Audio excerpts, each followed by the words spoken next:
Want to know what your dog is thinking? Have a challenging dog behavior you need help with? The Dish on Dogs is your source for all your canine questions. Improve your relationship with your dog and deepen your understanding of your furry friend. Right here on the Dish on Dogs.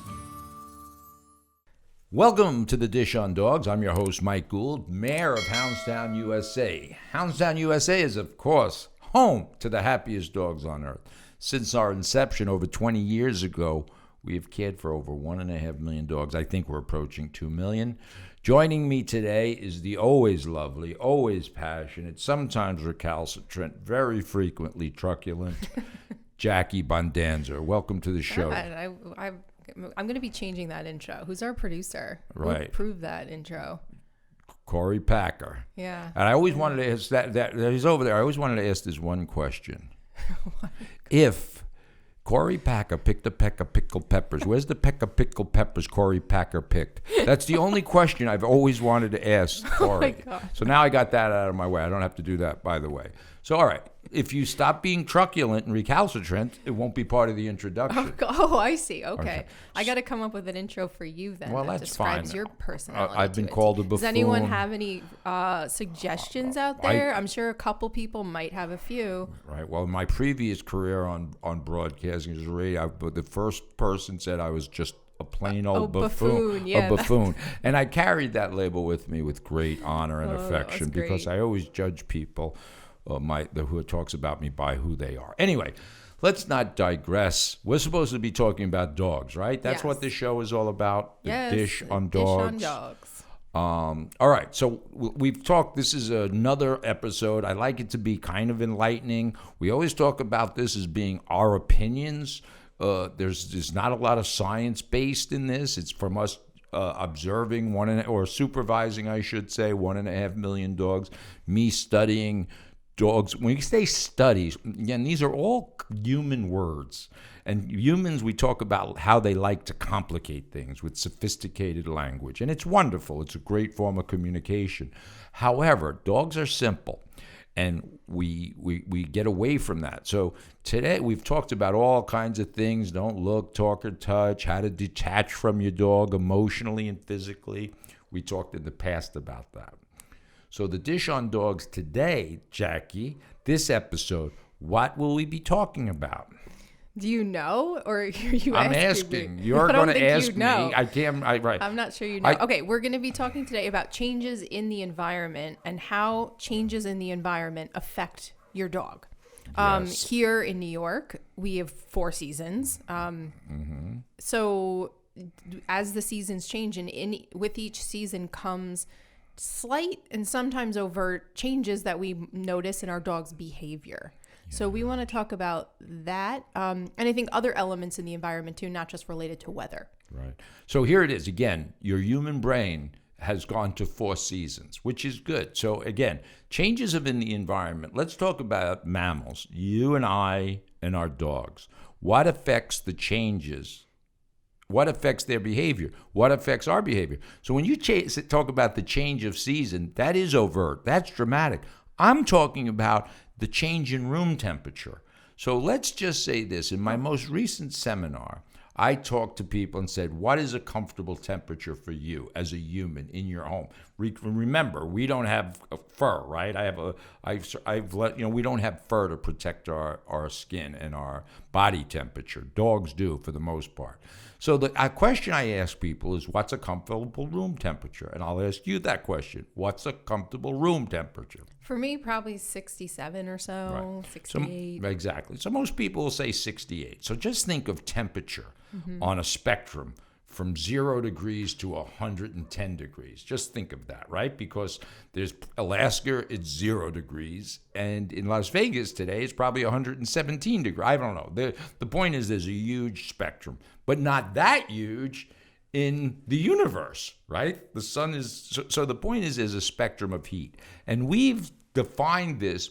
You're going to be comfortable at 68 degrees. What happened if the temperature rose in this room 7 degrees now, and it was now 75 degrees? What would you do? Well, it'll probably become too hot and uncomfortable. What would you do?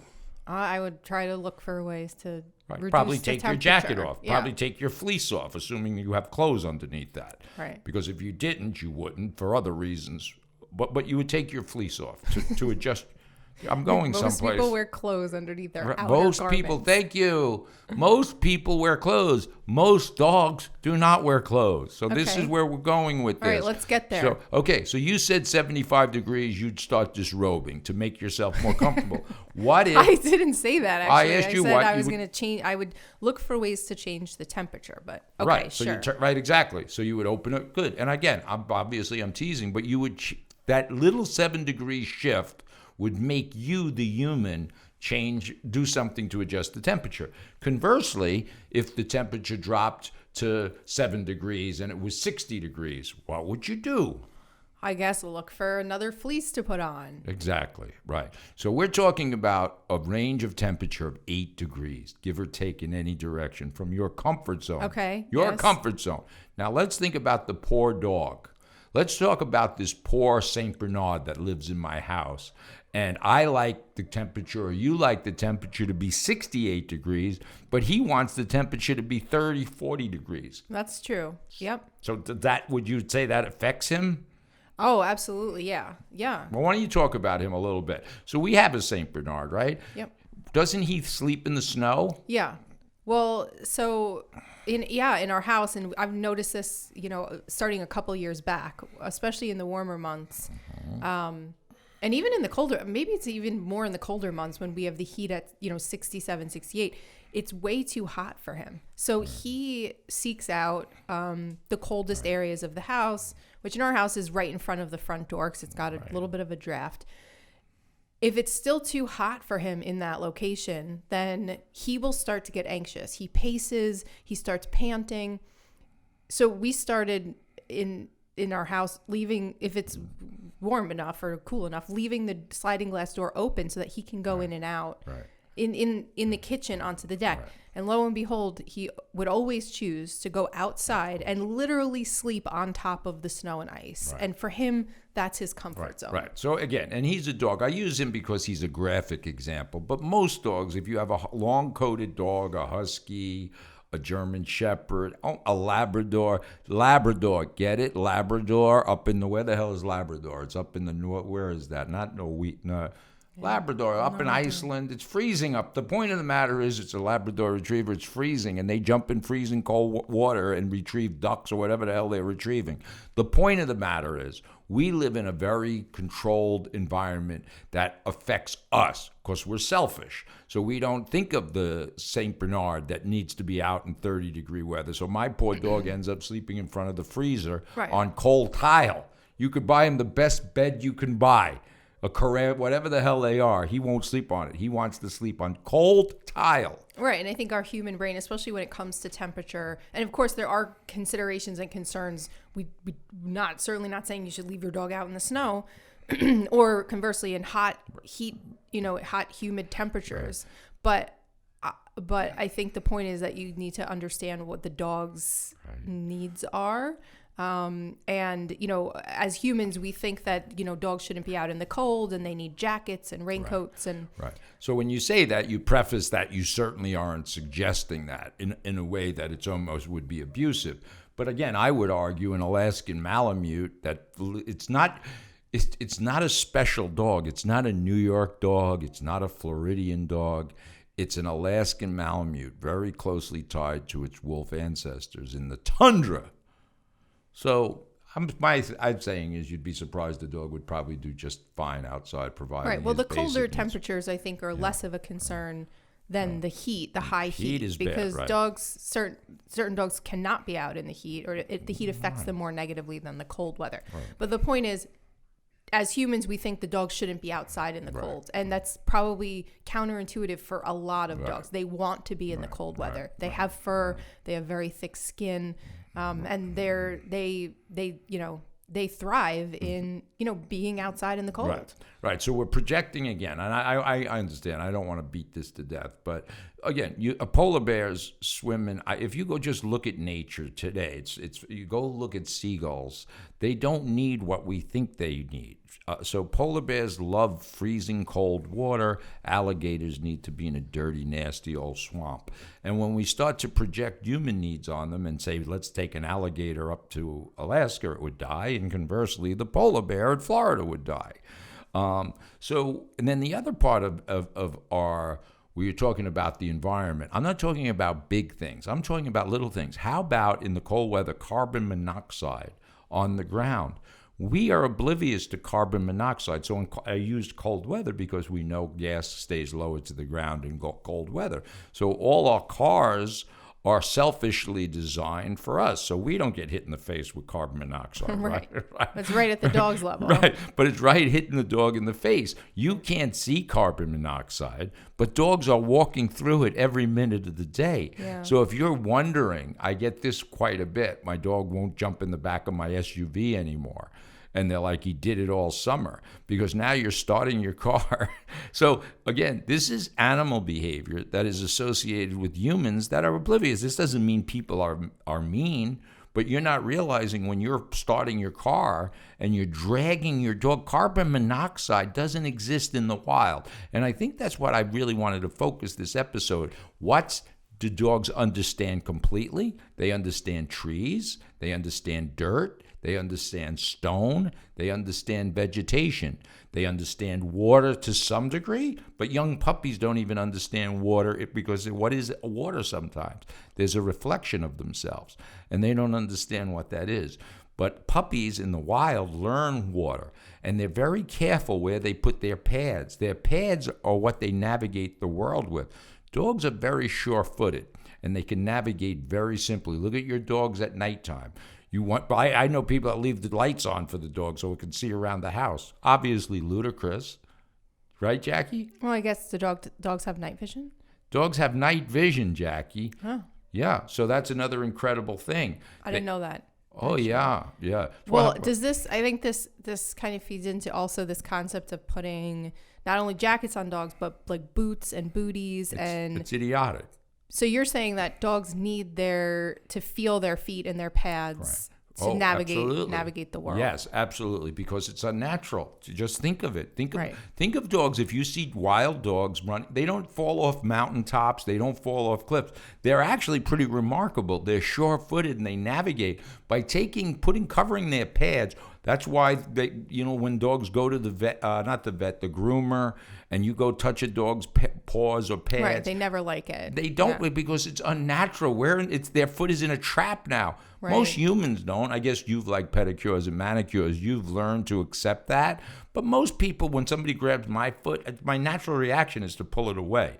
So that's, again, of animal behavior, not human or dog. It's animal. So when we hear about, my dog hates going to the groomer, yeah, because you're holding its pads, its paws, that it uses.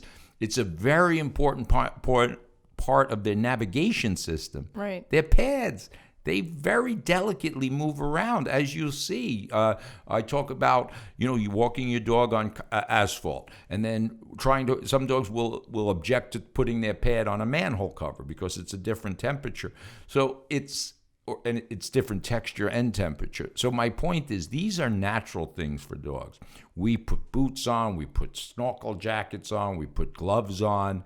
What's a snorkel jacket? Snorkel jacket. I don't know. It's like that thing with a big hood. It's called hoodies now. But my point is, it's all about human projection. And right. I think, but when I get to the new, I'm talking about subtle changes in the environment. You started talking about the summer, winter, and of course, dogs need a little time to adapt to all that. You can't take a dog, a short-coated, and again, all these breeds of dogs that we see, these domestic dogs, are just mutations of a wolf. And that's what's important to understand. A wolf, a Malamute, a Siberian Husky, yeah, they are not going to do that well in Fort Lauderdale, Florida. Right, in a hotter because hotter that's climate. not their natural environment. Right. So we transport them there. Then we start to make these mutations into designer dogs. And there was a practical reason, obviously, to domesticate dogs and breed them for certain things, to pull wagons, to hunt, to do all kinds of things. So there was a practical reason our forefathers started to breed dogs for herding animals. They're great. They're magnificent. They're fascinating. But we've done it for selfish reasons, right? We've gone kind of overboard with it. Oh, my God. I don't think we really provide like a natural element for a dog. And what's sad to me, truly sad to me, as I said, just like I have a model of a human brain, if you take a dog brain, obviously their sizes might be a little different, but they're identical. You could never determine by doing an autopsy of a human brain or necrops what that breed is or anything. Just like you can't, there's no gay brains, there's no African American brains, there's no Muslim brains. A human brain is a human brain. Gabish? Okay. All right. So the point of the matter is that humans just don't mess with your dogs. Here's what I'd say. Don't mess with animals, period. You know, I saw an ad on TV where people are going down to like the Caribbean to go swim with dolphins, and the kids. Oh, that drives me crazy. Their little bratty kids want to pet dolphins. Leave the dolphins alone. They don't want to mess with you. They don't want to be pet by your kid. Trust me. You're toxic. If you go pet dolphins, go to these aquariums, SeaWorld, it's toxic. Let these animals be. Observe nature for sure. Get in the habit of observing nature. Now, I actually literally pull over because we live in this world now that there is no nature. I pull over when I see a flock of birds. I think flocks of birds are fascinating to me, how they navigate, and it's just amazing to me. Their navigation systems are, birds, we talk about bird brains, right? I have a couple. So we talk about bird brains. Think of the sophisticated navigation. They make the United States Air Force look like a bunch of morons. Yeah. Birds. Right. A flock of birds. Watch them the next time. Go to the beach and watch things. Don't engage with them. You don't pet lions, all right? If you pet a lion and you get eaten, the poor lion gets put to sleep. This is what pisses me off. You ever see these shows where the people think they're one with nature? They're playing with bears and they're playing with lions. Leave them alone. You'll learn a lot more by sitting back, do what I do, smoke a cigar or smoke whatever the hell you smoke. And sometimes, depending on what you smoke, it may make the experience even more fascinating. May make more sense. It makes more fascinating. And you can go to Central Park and do this. You don't have to go book a trip into the Amazon. Right. Go to Central Park, sit on a bench, and watch how animals and humans interact. And you'll see how crazy. You'll see a squirrel come out of a tree. You'll see some pigeons. You'll see dogs. You'll see all this fascinating. It's a ballet of nature. So I think the rest of, we're talking about the rest of nature, birds, squirrels, things that we see every day, deer. We don't even see them. They're kind of allowed to still interact in their natural habitat, whereas dogs are not, right? So if you go to Central Park and sit on a bench, you're going to see, like you said, squirrels and birds and whatever else. But you're going to see dogs walking by on a leash, tethered, attached to a person, potentially in a jacket and boots. So what's wrong? Just ask yourself kind of what's wrong with this picture. Right. And what does the dog wish he was doing? The dog wishes he could participate in that natural world, probably to some degree. Right. So let's talk about how people can bring that opportunity a little bit into their home. So that's a great analogy. As I say, the more I talk to you, the more fascinated I am by you and your ability to describe what I'm thinking. All right. So I look at this. Here's the way I see things. And my mind is not normal, as you know. We are all aware. Right. But very simple. Very simple. I see when a person is walking a dog on a leash, I see a child with leg shackles and handcuffs on.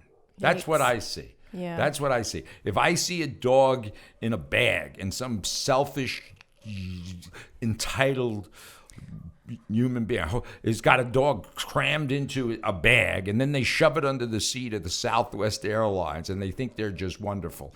No, so dogs, I don't even like to see dogs in zoos. Obviously, they have to be, but I don't like that. When have you seen a dog in a zoo? Not a dog, or whatever, wolves. I'm you saying mean animals you mean, in general. Yeah, of But, course, right. So in Central Park, you see what you described, this beautiful natural ballet. Birds, I think, they must look down. Who's cooler than a bird? They look down and see what assholes we are, and they can always fly away. Right. So when there's a natural disaster, earthquakes, hurricanes, they're like, I'm out of here. They're gone. They fly away. They don't get. You don't see birds getting like blown around, Stressed out. They come down. They eat probably gourmet food, right? They come down. They go to the back dumpster of Oldfields and take out my leftover. They live a great life. So the point of the matter is, when you smoke what I smoke. And it's a cigar. Sure, right. You smoke this stuff. No. So sit down on a park bench and just watch nature, watch the humans, and then you'll have a better appreciation on how toxic we sometimes unintentionally, and I tease a lot. It's unintentional. Right. So, and if you want to incorporate this into your dog's life, you can bring your dog into, even if you just have a backyard, just let him go and run around and disengage, let him sniff and pee and do all the things that he wants to do. Thank you. They want to sniff and lick piss. Yeah. Let them do it. Right. Let them do it. Right. All right. If we wrapping this up because I'm getting aggravated again. Yeah, I know. Because I want to talk about emotional service animal, right. all That's this not other for crazy. This episode, though. All right. So we'll talk about Get that another me time. nutty, Jackie. The all more right. I sit here in this bubble, this safe place, this crying room that we're in, it gets me nutty. Okay. Let's all go. Right. Time to say sign goodbye. off. Tell people how to do something here. All right, okay. We'll see everybody next time. Check us out on houndsoundusa.com, and you can find us on Facebook on the Dish on Dogs podcast and all our traditional podcast platforms. We'll see everybody next time. Rawr. What? No question? Oh, I forgot about the question. All right.